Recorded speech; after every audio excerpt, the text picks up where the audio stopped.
नमस्ते दोस्तों, स्वागत है आपका हमारे चैनल टीचिंग रवि पर। आज के इस वीडियो में हम बीपीएससी तैयारी 4 के लिए आधुनिक भारत का इतिहास को एनसीईआरटी और एससीईआरटी किताबों के आधार पर कवर करेंगे। यह वीडियो आपकी तैयारी को और भी मजबूत बनाएगा, इसलिए पूरा वीडियो जरूर देखें।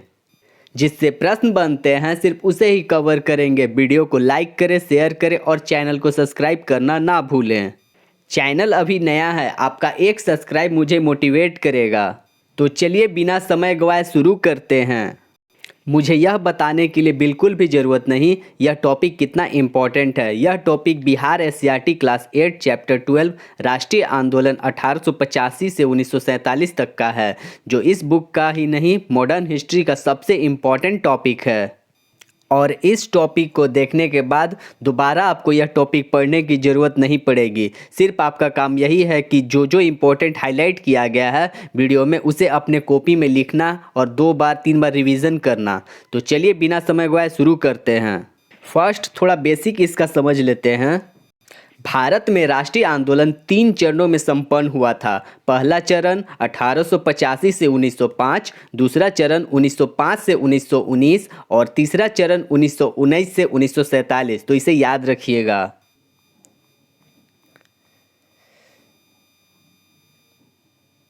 अब जानते हैं भारत के महत्वपूर्ण शुरुआती राजनीतिक संगठन।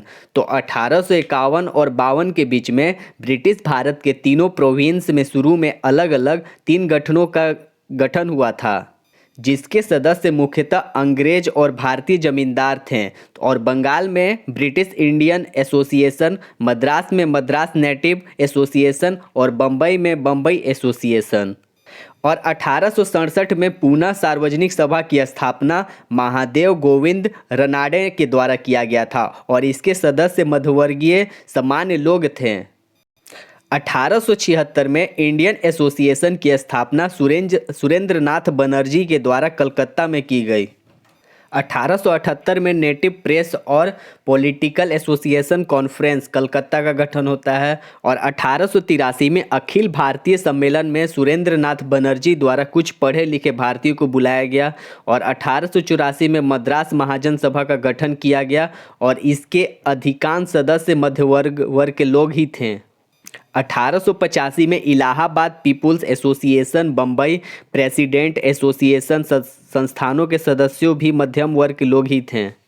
28 दिसंबर 1885 भारतीय राष्ट्रीय कांग्रेस की स्थापना। तो एक बार क्विक रिकैप कर लेते हैं। 1851 और 52 में ब्रिटिश भारत के 3 संगठनों का गठन होता है। पहला बंगाल में होता है ब्रिटिश इंडियन एसोसिएशन, मद्रास में मद्रास नेटिव एसोसिएशन और बम्बई में बम्बई एसोसिएशन। 1867 में पूना सार्वजनिक सभा की स्थापना महादेव गोविंद रनाडे के द्वारा किया गया। 1876 में इंडियन एसोसिएशन की स्थापना सुरेंद्रनाथ बनर्जी के द्वारा कलकत्ता में की गई। और 1878 में नेटिव प्रेस और पॉलिटिकल एसोसिएशन कॉन्फ्रेंस कलकत्ता में गठन किया गया। 1883 में अखिल भारतीय सम्मेलन सुरेंद्रनाथ बनर्जी द्वारा। 1884 मद्रास महासभा का गठन। 1885 में Allahabad peoples association, Bambai presidency association और 28 दिसंबर 1885 भारतीय राष्ट्रीय कांग्रेस की स्थापना होती है। अब भारतीय राष्ट्रीय कांग्रेस के बारे में जानते हैं। तो इसकी स्थापना 28 दिसंबर 1885 में होती है। इसकी स्थापना करने का मेन कारण यह था कि लॉर्ड लिटन ने अपने शासनकाल में ऐसे ऐसे कार्य किए जिससे भारतीयों को काफ़ी नुकसान हुआ, जिसमें vernacular press act, arm act, ICS परीक्षा की आयु 21 वर्ष से घटाकर 19 वर्ष करना जैसे निर्णयों ने राष्ट्रवाद को जन्म दिया। लॉर्ड रिपन के कार्यकाल में अल्बर्ट बिल लागू किया गया, जिसके तहत भारतीय न्यायाधीश भी अंग्रेजों या यूरोपीय लोगों के मुकदमे की सुनवाई कर सकते थे, परंतु अंग्रेजों ने जोरदार विरोध के कारण इस कानून को वापस ले लिया और भारतीयों में यह संदेश गया कि अंग्रेज वास्तव में भारतीयों के साथ समानता का व्यवहार नहीं करते हैं। तो यही बात निकल के आती है किस कारण से भारतीय राष्ट्रीय कांग्रेस की स्थापना का मेन कारण क्या था। अब जानते हैं वर्नाक्यूलर प्रेस एक्ट। तो यह 1878 में आता है। तो अंग्रेजों के आगमन के पश्चात भारत में आधुनिक समाचार पत्रों का विकास हुआ। सस्ते समाचार पत्र लोगों तक पहुंचने लगे और धीरे धीरे भारतीय लोगों के द्वारा भी समाचार पत्र छापे जाने लगे। इस समाचार पत्रों ने अंग्रेजों की शोषणकारी नीतियों को उजागर किया। समाचार पत्रों के माध्यम से जब अंग्रेजों के अत्याचार एवं शोषण का पर्दाफाश होने लगा तो अंग्रेजों ने वर्नाक्यूलर प्रेस एक्ट 1878, तो याद रखिएगा वर्नाक्यूलर प्रेस एक्ट 1878 में आता है, के माध्यम से प्रतिबंधता कार्रवाई की ताकि इसका प्रसार रुक जाए। और वर्नाक्यूलर प्रेस एक्ट 1878 के द्वारा भारतीय भाषाओं में छपने वाले अखबारों पर प्रतिबंध लगा दिया गया। और इसमें से कौन कौन पत्रिकाएं थी? तो Indian Mirror, Bengali Kesari, Marathi, Hindu, Patriot, Amrit Bazar Patrika इत्यादि थे। और कुछ विद्वानों जैसे विलियम जोन्स, मैक्यूलर आदि ने शोध एवं उत्खनन के बाद प्राचीन भारतीय संस्कृतियों के समृद्ध एवं बहुमूल्य धरोहरों को उजागर करने का सफल प्रयास किया। और ब्रिटिश के द्वारा आईसीएस की भर्ती में आयु घटाकर 21 वर्ष से 19 वर्ष कर दी गई ताकि भारतीय शिक्षित युवक परीक्षा में शामिल ना हो सके। लॉर्ड रिपन ने जाति भेदभाव के आधारित न्यायिक असमानता को दूर करने का प्रयास किया। उसने इल्बर्ट बिल के माध्यम से भारतीय जिला एवं सत्र न्यायाधीश को भी वही शक्तियां तथा अधिकार प्रदान किए जो यूरोपीय न्यायाधीशों को मिले हुए थे। तो याद रखिएगा लॉर्ड रिपन के द्वारा इल्बर्ट बिल लाया गया था। और इस प्रकार उपरोक्त सारे कार्यों एवं परिस्थितियों ने राष्ट्रवादी भावना के साथ एक राष्ट्रीय संगठन की आवश्यकता को अपरिहार्य बना दिया। और फलतः 28 दिसंबर 1885 को भारतीय राष्ट्रीय कांग्रेस की स्थापना बम्बई के गोकुलदास कॉलेज के हॉल में भारत के विभिन्न भागों से आए 72 प्रतिनिधियों के द्वारा की गई। तो याद रखिएगा 28 दिसंबर 1885 ईस्वी को गोकुलदास तेजपाल संस्कृत कॉलेज तो बम्बई में कांग्रेस की स्थापना की गई, जिसमें देश भर से 72 प्रतिनिधियों ने भाग लिया। और कांग्रेस के पहले अध्यक्ष व्योमेश चंद्र बनर्जी थे और ए.ओ. ह्यूम सरकार के अवकाश प्राप्त सचिव थे। तो यहाँ से दो इंपॉर्टेंट क्वेश्चन, कांग्रेस के पहले अध्यक्ष व्योमेश चंद्र बनर्जी और ए.ओ. ह्यूम सरकार के अवकाश प्राप्त सचिव थे। अब जानते हैं कांग्रेस के शुरुआती दिन। तो सुरेंद्र नाथ बनर्जी, गोखले, तिलक आदि नेताओं ने भारत को बनता हुआ राष्ट्र बताया था।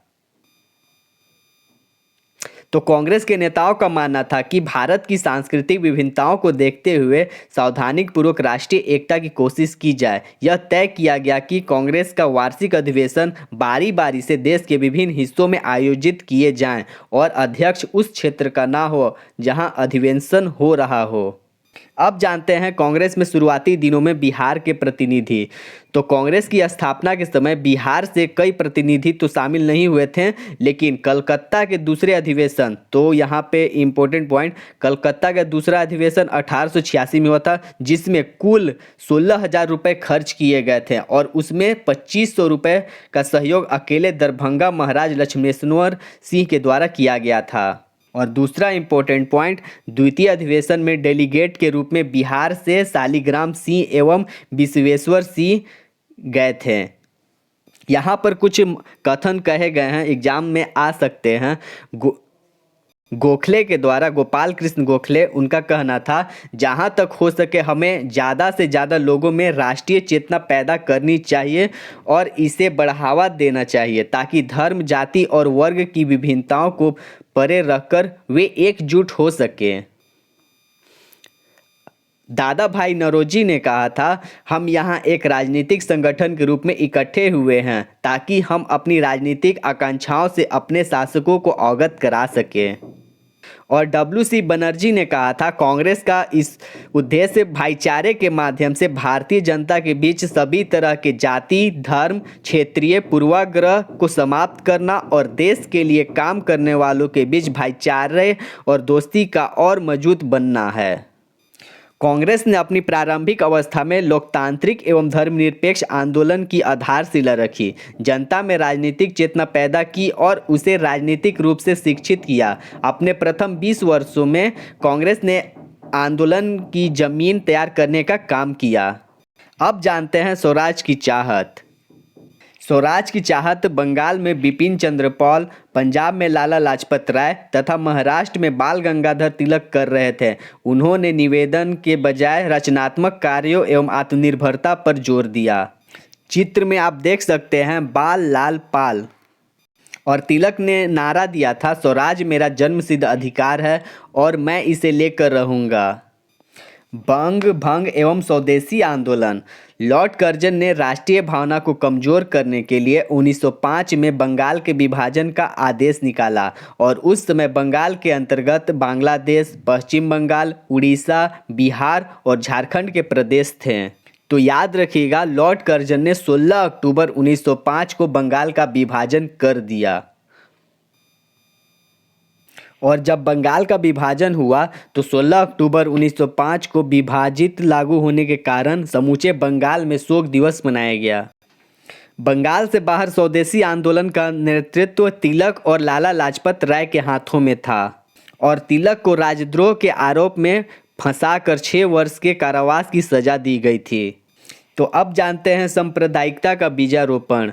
तो 1906 में मुसलमान जमींदारों एवं नवाबों के द्वारा ढाका में स्थापित ऑल इंडिया मुस्लिम लीग के गठन में भरपूर मदद की।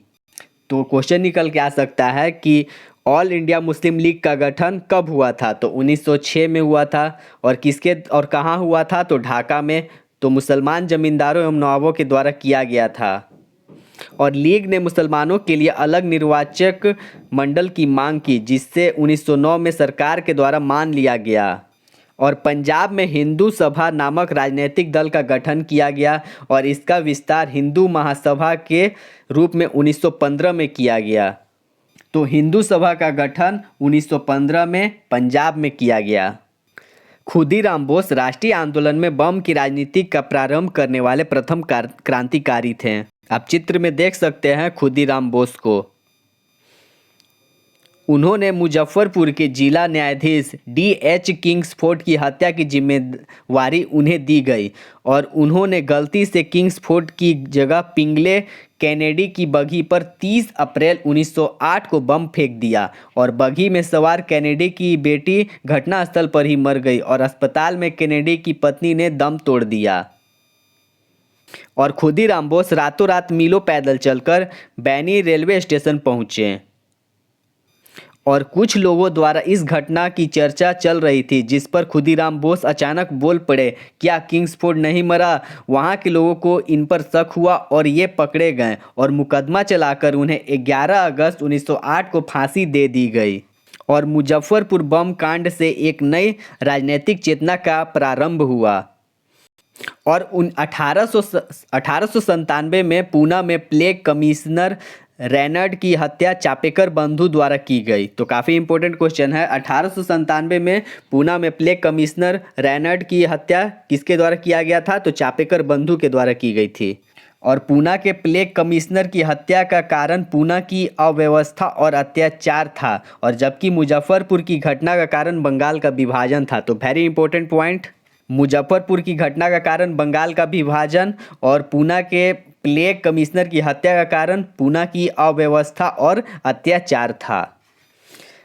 बंगाल विभाजन के बाद अब जाते हैं गांधी जी के आगमन के बारे में।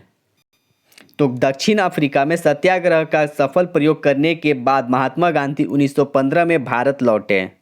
गांधी जी ने अंग्रेजों की नस्लभेदी नीति के खिलाफ अहिंसक आंदोलन चलाकर दक्षिण अफ्रीका के लोगों के हक की लड़ाई लड़ी थी, और गांधी जी ने तत्कालीन परिस्थितियों को समझने के लिए पूरे देश का दौरा किया और साबरमती आश्रम को स्थापित किया। गांधी जी के आगमन के समय भारत में होम रूल आंदोलन पूरे जोरों पर था। तो क्वेश्चन निकल के आ सकता है कि गांधी जी के आगमन के समय भारत में कौन सा आंदोलन चल रहा था? तो उस टाइम होम रूल आंदोलन चल रहा था।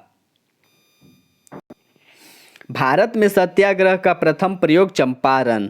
गांधी जी ने राष्ट्रीय आंदोलन की मुख्य धारा से संबंधित पहले स्थानीय समस्याओं को लेकर चंपारण, अहमदाबाद और खेड़ा के आंदोलनों का नेतृत्व किया। चंपारण और खेड़ा किसान आंदोलन था, और अहमदाबाद आंदोलन औद्योगिक मजदूरों से संबंधित था। तो याद रखिएगा, चंपारण और खेड़ा किसान आंदोलन था और अहमदाबाद आंदोलन औद्योगिक मजदूरों का था। और 19वीं सदी के आरंभ में ही चंपारण के किसानों के साथ अंग्रेज बगान मालिकों ने एक समझौता किया था। इस फैसले के तहत बीघे के 3 कट्ठे यानी 3/20 में किसानों को नील की खेती करना अनिवार्य कर दी गई थी और इसे ही 3 कट्ठिया पद्धति भी कहते थे। और ये बीपीएससी टीआरई में आया हुआ क्वेश्चन है। चंपारण के किसानों और जमींदारों के चंगुल से मुक्त करने के लिए राजकुमार शुक्ल ने कांग्रेस के लखनऊ अधिवेशन में गांधी जी से चंपारण आने का आग्रह किया था। तो क्वेश्चन निकल के आ सकता है, चंपारण के किसानों को जमींदारों के चंगुल से मुक्त करने के लिए कांग्रेस के लखनऊ अधिवेशन में गांधी जी से चंपारण आने का आग्रह किसके द्वारा किया गया था? तो राजकुमार शुक्ल के द्वारा। आप चित्र में देख सकते हैं चंपारण में गांधी जी, और गांधी जी अपने सहयोगी ब्रजकिशोर प्रसाद, राजेंद्र प्रसाद, महादेव देसाई, जेबी कृपलानी एवं बिहार के स्थानीय नेताओं के साथ घूम घूमकर अपनी समस्याओं को जानने का प्रयास करते एवं बयान दर्ज करते। और सरकार ने भी मामले की छानबीन के लिए कमेटी गठित की और जिसका सदस्य गांधी जी को बनाया। और गांधी जी आयोग को समझने में सफल रहे कि 3 कट्ठिया व्यवस्था समाप्त हो तथा बगान मालिकों द्वारा अवैध रूप से वसूली रकम वापस की जाए। और बगान मालिक 25% रकम वापस करने पर सहमत हुए। चंपारण की सफलता के बाद अहमदाबाद के मजदूरों ने भी मदद मांगी। वे विश्व युद्ध के कारण बढ़ती महंगाई को लेकर वेतन वृद्धि की मांग कर रहे थे। अब जानते हैं रॉलेट सत्याग्रह के बारे में। तो ब्रिटिश सरकार ने सर सिडनी रॉलेट की अध्यक्षता में एक कमेटी गठित की और जिसकी रिपोर्ट को 8 मार्च 1919 को लागू कर दिया गया था। और इस अधिनियम के तहत मैजिस्ट्रेट को यह अधिकार दिया गया कि वह किसी भी संदेहस्थ व्यक्ति को गिरफ्तार कर जेल भेज सकता है। तो याद रखिएगा, मार्च 1919 में रॉलेट एक्ट नामक कानून बनाया गया जिसमें संदेह के आधार पर किसी व्यक्ति को अनिश्चित समय तक गिरफ्तार किया जा सकता था। और गांधी जी ने रॉलेट एक्ट के विरोध में 6 अप्रैल 1919 को राष्ट्रीय अपमान दिवस मनाने का निर्णय लिया। तो याद रखिएगा, राष्ट्रीय अपमान दिवस रॉलेट एक्ट के विरोध में 6 अप्रैल 1919 को मनाने का निर्णय लिया गया था। और रॉलेट एक्ट मार्च 1919 में कानून बनाया गया था। और इसी क्रम में पंजाब के 2 नेताओं सैफुद्दीन किचलू एवं सत्यपाल को गिरफ्तार कर लिया गया और पंजाब के लोग विरोध प्रदर्शन के लिए 13 अप्रैल 1919 को जमा हुए। इसे काला कानून भी कहा गया था। और गांधी जी ने इस कानून का जोरदार विरोध किया और देशव्यापी हड़तालें कराई और पूरे भारत में इस कानून का विरोध किया गया और गांधी जी को गिरफ्तार कर बम्बई भेज दिया गया था। ऐसा कहानी था रॉलेट एक्ट का। अब जानते हैं खिलाफत और असहयोग आंदोलन। तो खिलाफत आंदोलन अली बंधुओं यानी शौकत अली एवं मोहम्मद अली ने इस आंदोलन का नेतृत्व किया था। और असहयोग आंदोलन गांधी जी ने 1 अगस्त 1920 से असहयोग आंदोलन प्रारंभ करने का निर्णय लिया। तो भारतीय मुसलमानों ने मोहम्मद अली एवं शौकत अली के नेतृत्व में अंग्रेजों की वादा खिलाफी के विरुद्ध खिलाफत आंदोलन की शुरुआत की और गांधी जी ने इसे हिंदू मुस्लिम एकता के अवसर के रूप में देखते हुए जालियांवाला बाग हत्याकांड और खिलाफत के मामले में हुए अत्याचार के विरुद्ध असहयोग आंदोलन चलाकर स्वराज की मांग का आह्वान किया था।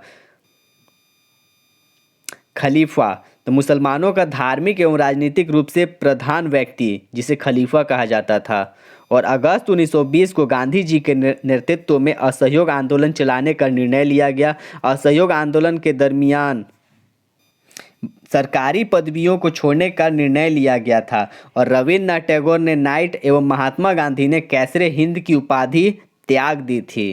आप चित्र में देख सकते हैं चरखा चलाते हुए गांधी जी।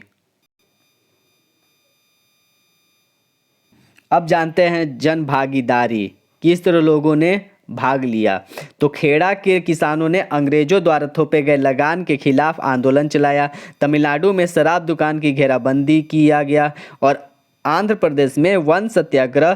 तो पंजाब में अकालियों ने द्वारे में बैठे हुए भ्रष्ट महंतों को हटाने के लिए आंदोलन चलाया। असहयोग आंदोलन का बिहार में भी जबरदस्त प्रभाव था। ब्रज किशोर प्रसाद के सुझाव पर स्वराज के मुद्दे को भी असहयोग आंदोलन में शामिल कर लिया गया था। ये पॉइंट काफ़ी इम्पोर्टेंट है। ब्रज किशोर प्रसाद के सुझाव पर स्वराज के मुद्दे को भी असहयोग आंदोलन में शामिल किया गया था। मजहरुल हक ने राष्ट्रीय आंदोलन की गतिविधियों को संचालित करने के लिए खैरू मियाँ की जमीन पर बिहार विद्यापीठ एवं सदाकत आश्रम को स्थापित किया गया। मजहरुल हक ने असहयोग के कार्यक्रमों के प्रचार एवं हिंदू मुस्लिम एकता कायम करने के उद्देश्य से दी मदरलैंड नामक अखबार सदाकत आश्रम से निकाली।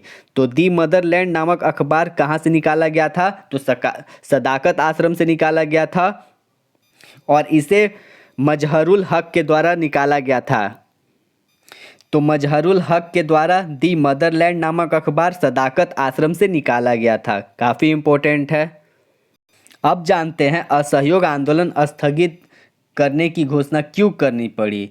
तो 5 फरवरी 1922 ईस्वी को उत्तर प्रदेश के गोरखपुर जिले के चौरी चौरा नामक स्थान पर उग्र भीड़ ने एक पुलिस थाने में आग लगा दी, जिससे 22 पुलिसकर्मियों की मौत हो गई। और इस घटना से नाराज होकर गांधी जी ने 11 फरवरी 1922 को असहयोग आंदोलन स्थगित करने की घोषणा की। तो डेट याद रखिएगा, 11 फरवरी 1922 को गांधी जी ने असहयोग आंदोलन स्थगित करने की घोषणा की थी। अब जानते हैं झंडा सत्याग्रह। तो झंडा सत्याग्रह का प्रारंभ 13 अप्रैल 1923 से शुरू हुआ, जब अंग्रेजी प्रशासन ने लोगों को झंडा लेकर चलने से रोक दिया। कांग्रेसियों ने हुक्म मानने से इनकार करते हुए नागपुर में सत्याग्रह करने का निश्चय किया। तो याद रखिएगा, झंडा सत्याग्रह कब प्रारंभ हुआ था? तो 13 अप्रैल 1923 ईस्वी को शुरू हुआ था। और जमनालाल बजाज कमेटी ने 1 मई 1923 से झंडा सत्याग्रह करने का निश्चय लिया। इस सत्याग्रह में देश के अन्य हिस्सों के साथ साथ बिहार के लोग भी गए। यह आंदोलन 109 दिनों तक चला और 1560 सत्याग्रहियों को सजा दी गई। तो याद रखिएगा, जमनालाल बजाज कमेटी ने 1 मई 1923 से झंडा सत्याग्रह करने का निश्चय लिया था और यह आंदोलन 109 दिनों तक चला और 1560 सत्याग्रहियों को सजा भी दी गई थी। शहीद हरदेव ने तिरंगे के सम्मान में शहादत दी। तो बिहार से सत्याग्रहियों को भेजने की जिम्मेदारी राजेंद्र बाबू की थी। तो यह क्वेश्चन काफ़ी इम्पोर्टेंट है। बिहारी सत्याग्रहियों के जत्थे में एक युवक हरदेव नारायण सिंह भी थे, जो पटना जिले के अकबरपुर पालीगंज पथ पर अवस्थित गांव तोरनी के रहने वाले थे। और उनके मृत्यु के बाद उनके पिता ने उनकी याद में चंद्रिका सिंह जीवन पर्यंत तिरंगा अपने कंधे पर ढोते रहे। अब जानते हैं आगे की घटना। तो अगली लड़ाई की तैयारी में तो असहयोग आंदोलन की समाप्ति 1922 के बाद कांग्रेस का अधिवेशन गया में संपन्न हुआ। तो क्वेश्चन निकल के आ सकता है, असहयोग आंदोलन की समाप्ति के बाद कौन सा आंदोलन किया गया था? तो कांग्रेस के अधिवेशन गया में संपन्न किया गया था। चित्तरंजन दास और मोतीलाल नेहरू ने फरवरी 1923 में स्वराज दल का गठन किया था और पटना में भी इसकी आरंभिक बैठक हुई, लेकिन बिहार में डॉक्टर राजेंद्र प्रसाद आदि के प्रभाव के कारण स्वराज दल असफल रहा। इतना में सिर्फ यही इम्पोर्टेंट है, चित्तरंजन दास एवं मोतीलाल नेहरू के द्वारा फरवरी 1923 में स्वराज दल का गठन किया गया था। और असहयोग आंदोलन के स्थगन के बाद जनता के बीच उपजी असंतोष की भावना का लाभ उठाने के उद्देश्य से भारतीय कम्युनिस्ट पार्टी एवं राष्ट्रीय स्वयं सेवक संघ यानी आरएसएस का गठन हुआ। तो क्वेश्चन कथन के तौर पे आ सकता है, भारतीय कम्युनिस्ट पार्टी एवं राष्ट्रीय स्वयंसेवक संघ का गठन क्यों किया गया था? तो असहयोग आंदोलन के स्थगन के बाद जनता को विश्वास दिलाने के लिए किया गया था। अब जानते हैं हिंदुस्तान सोशलिस्ट रिपब्लिकन आर्मी के बारे में। तो सरदार भगत सिंह और क्रांतिकारी राष्ट्रभक्तों ने हिंदुस्तान सोशलिस्ट रिपब्लिकन आर्मी का गठन किया और इसी दशक के अंतिम वर्ष में जवाहरलाल नेहरू की अध्यक्षता में पूर्ण स्वराज का प्रस्ताव भी पारित किया गया और 26 जनवरी 1923 को लाहौर में रावी नदी के तट पर स्वतंत्रता दिवस मनाया गया। तो याद रखिएगा, हिंदुस्तान सोशलिस्ट रिपब्लिकन पार्टी का गठन सरदार भगत सिंह के द्वारा किया गया था और इसी दशक के अंतिम वर्ष में जवाहरलाल नेहरू की अध्यक्षता में पूर्ण स्वराज का प्रस्ताव भी पारित किया गया था और उन्हीं के द्वारा 26 जनवरी 1923 को लाहौर में रावी नदी के तट पर स्वतंत्रता दिवस मनाया गया। और यहाँ जो फिगर दिया गया है इससे भी कई प्रश्न निकल के आ रहे हैं जो पिछले एग्जाम में टीआरई में आए हुए हैं। तो इसमें यही बताया गया है कि बहरे कानों को सुनने के लिए धमाके की ज़रूरत होती है। इस घटना को समझते हैं कि इसमें क्या बताया गया है। तो भगत सिंह और उनके साथियों जैसे क्रांतिकारी राष्ट्रवादी औपनिवेशिक शासन तथा अमीर शोषक वर्गों से लड़ने के लिए मजदूरों और किसानों की क्रांति चाहते थे और इस काम को पूरा करने के लिए उन्होंने 1928 में दिल्ली स्थित फिरोज शाह कोटला में हिंदुस्तान सोशलिस्ट रिपब्लिकन एसोसिएशन की स्थापना की। HSRA के सदस्यों ने ही लाला लाजपत राय पर लाठीचार्ज करने वाले सैंडर्स नामक पुलिस अफसर की हत्या की थी। अपने साथी राष्ट्रवादी बीके दत्त के साथ भगत सिंह ने 8 अप्रैल 1929 को केंद्रीय विधान परिषद में बम फेंका था। तो ये क्वेश्चन आया हुआ है बीपीएससी टीआरई में। तो याद रखिएगा, लाला लाजपत राय पर लाठीचार्ज किसके द्वारा किया गया था? तो सैंडर्स नामक पुलिस अफसर के द्वारा, जिसमें उनकी मौत हो गई थी। और राष्ट्रवादी बीके दत्त के साथ भगत सिंह ने 8 अप्रैल 1929 को केंद्रीय विधान परिषद में बम फेंका था। जब बिहार के सपूत ने भगत सिंह की हत्या के जिम्मेदार को मार डाला, बैकुंठ शुक्ल का जन्म 1910 मुजफ्फरपुर के जलालपुर में गांव में हुआ था। उन्होंने 1930 के सविनय अवज्ञा आंदोलन में सक्रिय रूप से भाग लिया और उन्हें गिरफ्तार कर पटना जेल भेजा गया। और 1931 में गांधी इरविन समझौता, तो याद रखिएगा गांधी इरविन समझौता 1931 में होता है, तो के बाद अन्य सत्याग्रहियों के साथ रिहा किए गए और बाद में हिंदुस्तान सोशलिस्ट रिपब्लिकन आर्मी के संपर्क में आकर क्रांतिकारी बन गए। अब जानते हैं कुछ इम्पोर्टेंट पॉइंट्स। फणींद्र नाथ घोष ने सरकार की तरफ से अनेकों राजनीतिक षड्यंत्रों में गवाही दिए और लाहौर षड्यंत्र कांड में भी वह मुखिर था। उसने 1923 में भगत सिंह, राजगुरु तथा सुखदेव के खिलाफ गवाही दी, जिसके कारण ही उन्हें फांसी की सजा मिली थी। फणींद्र नाथ घोष पर हमला बैकुंठ शुक्ल तथा चंद्रमान सिंह के द्वारा 9 नवंबर 1932 को हुआ, जब वह मीना बाजार की अपनी दुकान के सामने बैठकर अपने दोस्तों के साथ बातचीत कर रहा था। फणींद्र नाथ घोष बेतिया का निवासी था। अब जानते हैं दांडी मार्च के बारे में, जब गांधी जी निकल पड़े नमक कानून तोड़ने के लिए। गांधी जी ने नमक कानून के विरोध में सविनय अवज्ञा का निश्चय किया। उन्होंने अपने सहित 79 साथियों के साथ 12 मार्च 1923 को साबरमती आश्रम से दांडी यानी समुद्र तट के किनारे के लिए कानून तोड़ा। तो याद रखिएगा, मार्च 1923 ईस्वी में गांधी जी के द्वारा भारत में सविनय अवज्ञा आंदोलन शुरू किया गया। महात्मा गांधी ने 12 मार्च 1930 को अपने 78 सहयोगियों के साथ साबरमती आश्रम से 240 मील यानी लगभग 386 किलोमीटर दूर स्थित दांडी तट पहुँचे और समुद्र के जल से नमक बनाकर नमक कानून का उल्लंघन किया और सविनय अवज्ञा आंदोलन की शुरुआत कर दी थी।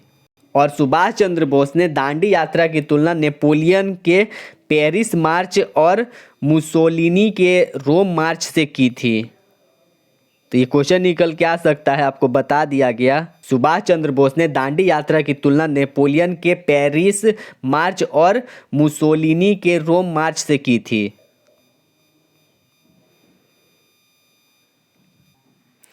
प्रांतीय स्वायत्तता अधिनियम 1935 में आया था और इसके द्वारा प्रांतों में लोकप्रिय सरकार के गठन का प्रावधान किया गया और इसी प्रावधान के तहत तत्कालीन 11 प्रांतों में से 7 प्रांतों में 1937 में कांग्रेस की चुनी हुई सरकार बनी थी। तो किस प्रांतीय अधिनियम के द्वारा? तो 1935 के प्रांतीय स्वायत्तता अधिनियम के द्वारा।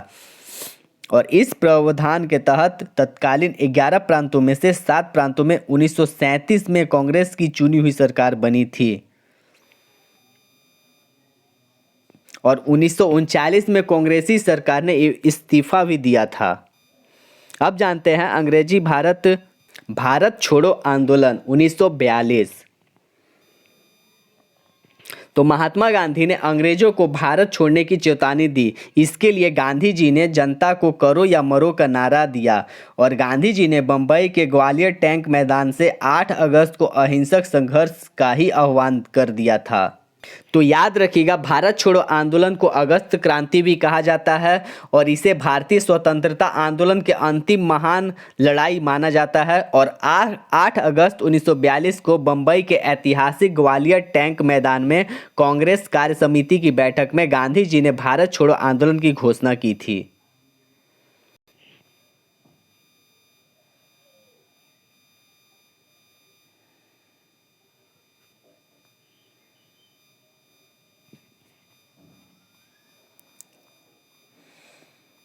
इस चैप्टर में जो जो येलो से हाईलाइटेड है सिर्फ उसे ही अपने कॉपी में लिखिएगा और उसे बार बार रिवीजन करते रहिएगा, और ब्लू से जो हाईलाइटेड है उसे अपने कॉपी में लिखने की ज़रूरत नहीं है, सिर्फ उसे समझने के लिए बताया गया था। अब जानते हैं बिहार में भारत छोड़ो। तो 8 अगस्त को भारत छोड़ो प्रस्ताव पारित होने के अगले दिन पटना के जिलाधिकारी WG आचार्य ने राजेंद्र प्रसाद को गिरफ्तार कर लिया। तो यह क्वेश्चन निकल के आ सकता है कि 8 अगस्त को भारत छोड़ो प्रस्ताव पारित होने के अगले दिन पटना के जिलाधिकारी WG आचार्य ने किसे गिरफ्तार किया था? तो राजेंद्र प्रसाद को। स्वतंत्रता प्राप्ति के बाद इस स्थान पर शहीद स्मारक का निर्माण हुआ और इसका अनावरण देश के प्रथम राष्ट्रपति डॉक्टर राजेंद्र प्रसाद के द्वारा किया गया था। और यह टॉपिक स्वतंत्रता और विभाजन से संबंधित है। आज़ाद हिंद फौज। तो 1942 और 43 में जब भारत छोड़ो आंदोलन स्थिर हुआ तब भारत की सीमाओं के बाहर जय हिंद और दिल्ली चलो की आवाज़ गूंज उठी और जिसने देशवासियों को साहस से भर दिया। अब बात करते हैं नेताजी के द्वारा क्या क्या किया गया। तो नेताजी सुभाष चंद्र बोस अंग्रेजों की आंख में धूल झोंककर 1941 में अफगानिस्तान के रास्ते जर्मनी चले गए और वहां से जापान गए और जुलाई 1943 में आज़ाद हिंद फौज को फिर से संगठित किया और इसकी बागडोर संभालने के बाद अगस्त 1943 में नेताजी ने आज़ाद हिंद सरकार की स्थापना की। तो याद रखिएगा, अगस्त 1943 में गांधी जी ने आज़ाद हिंद सरकार की स्थापना की थी और उनके नेतृत्व में आज़ाद हिंद फौज इम्फाल तक आ पहुंचा तथा भारत की लगभग 250 वर्ग मील जमीन को आज़ाद करा लिया गया, लेकिन कई कारणों से इसे पीछे हटना पड़ा। हिरोशिमा एवं नागासाकी पर अणु बम गिराए जाने के बाद जापान के साथ साथ आज़ाद हिंद फौज को भी आत्मसमर्पण करना पड़ा था। आप फिगर में देख सकते हैं सुभाष चंद्र बोस सैन्य अधिकारियों के साथ, और यहाँ पे आज़ाद हिंद फौज का राष्ट्रीय गीत, इसे आप पढ़ सकते हैं। और इस फिगर में बताया गया है गांधी जी संपूर्ण देश का भार अपने कंधों पर लिए हुए हैं। जनता राज का लक्ष्य, ये ज़्यादा इम्पोर्टेंट नहीं है। अगस्त क्रांति में 80 थानों पर जनता का कब्जा हुआ। इनमें से 45 स्थान क्षेत्रों में 1 से 2 महीने तक चला जनता राज और अपनी शासन व्यवस्था और अपने कायदे कानून चले। अब जानते हैं स्वतंत्रता के साथ साथ विभाजन। अंग्रेजी शासन ने अल्पसंख्यकों के लिए पृथक निर्वाचन मंडल की व्यवस्था की।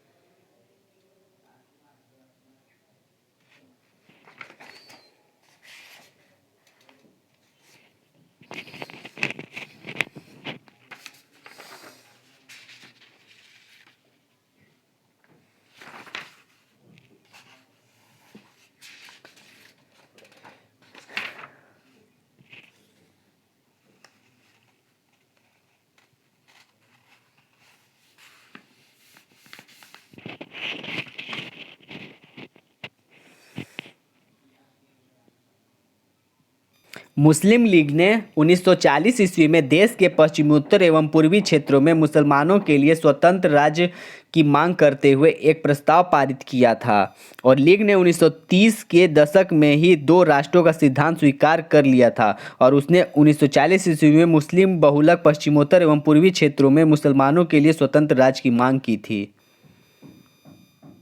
और 1946 के प्रांतीय चुनाव में पृथक निर्वाचन क्षेत्र में लीग की बेजोड़ सफलता ने पाकिस्तान की मांग के प्रति इसे और मुखर कर दिया और सरकार ने पाकिस्तान की मांग को और भारत की स्वतंत्रता के संबंध में अध्ययन करने के लिए 3 सदस्यीय कैबिनेट मिशन भारत भेजे। और मुस्लिम लीग ने पाकिस्तान की मांग के समर्थन में जनता से प्रत्यक्ष कार्रवाई दिवस 16 अगस्त 1946 को मनाने का आह्वान किया और ब्रिटिश सरकार कैबिनेट मिशन की असफलता के बाद परिस्थितियों को देखते हुए भारत को विभाजित करने का मन बना चुकी थी और यह अंग्रेजों की फूट डालो की नीति की पराकाष्ठ थी और अपने इसी उद्देश्य की पूर्ति हेतु सरकार ने लॉर्ड माउंटबेटन को भारत भेजा और माउंटबेटन ने भारतीय स्वतंत्रता अधिनियम 1947 के प्रावधानों के अनुसार भारत को विभाजित करते हुए 14 अगस्त 1947 को पाकिस्तान एवं 15 अगस्त 1947 को भारत को स्वतंत्र कर दिया। तो माउंटबेटन ने भारतीय स्वतंत्रता अधिनियम 1947 के प्रावधानों के अनुसार ऐसा किया था। आप फिगर में देख सकते हैं किस तरह सब लोग ढोल नगाड़े बजा रहे हैं स्वतंत्रता की खुशी में। आज़ादी का जश्न मनाते हुए हमारे ये नेता लोग हैं। इसी के साथ हमारा यह चैप्टर समाप्त होता है। उम्मीद करता हूँ कि आप लोगों को यह चैप्टर पसंद आया हो। कुछ इम्पोर्टेंट प्रश्न को भी देख लेते हैं। कांग्रेस की स्थापना में किन तत्वों ने महत्वपूर्ण भूमिका नहीं निभाई? तो अंग्रेजों का स्वच्छ प्रशासन ने।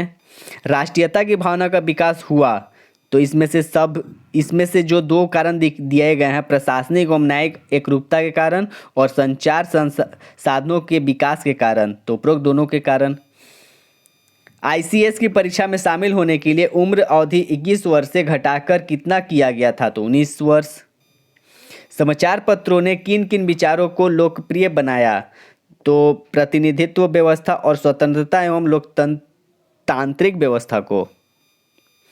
वर्नाक्यूलर प्रेस एक्ट के माध्यम से क्या किया गया था? तो भारतीय भाषा के समाचार पत्रों पर प्रतिबंध लगाया गया था।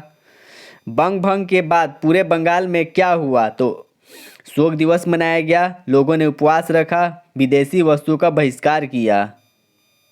घ हो जाएगा। महात्मा गांधी ने भारत में सत्याग्रह का प्रथम प्रयोग कहाँ किया था? तो चंपारण। ख रॉलेट एक्ट के विरोध में सभा कहाँ हो रही थी? तो जालियांवाला बाग में हो रही थी। केसरे हिंद की उपाधि का किसने त्याग किया? महात्मा गांधी जी ने। करो या मरो का नारा गांधी जी ने दिया था भारत छोड़ो आंदोलन के दौरान, तो ये काफ़ी इम्पोर्टेंट है। तो सारा जो इम्पोर्टेंट क्वेश्चन था वो भी हो गया और जो इम्पोर्टेंट हाईलाइट से किया गया था उसे अपने कॉपी में लिख लीजिएगा और उसे 4-5 बार रिवाइज कर लीजिएगा। इसके बाद आपको यह चैप्टर पढ़ने की ज़रूरत नहीं पड़ेगी क्योंकि यह 31 पेजों का है। आपका काफ़ी टाइम वेस्ट भी होगा। इससे अच्छा है कि जो इसमें हाईलाइटेड है सिर्फ उसे अपने नोट कॉपी में लिख कर उसे बार बार रिविजन करते रहिएगा। बीच बीच में कुछ पॉइंट अलग से मैंने ऐड करके बोला है, उसे भी आपको उसको लिख कर याद करना है। अगर आपको यह वीडियो उपयोगी लगे तो लाइक ज़रूर कीजिएगा और चैनल अभी नया है, आपका एक सब्सक्राइब मुझे मोटिवेट करेगा जिससे मैं अपने कंटेंट को और निखार सकूं। इसके बाद 1-2 चैप्टर और बचेगा जो काफ़ी इम्पोर्टेंट नहीं है, जो लेकिन इसमें से 1-2 पॉइंट निकल के आएगा, उसे भी अगले क्लास में कवर कर लिया जाएगा। मिलते हैं अगले वीडियो में, तब तक के लिए थैंक यू।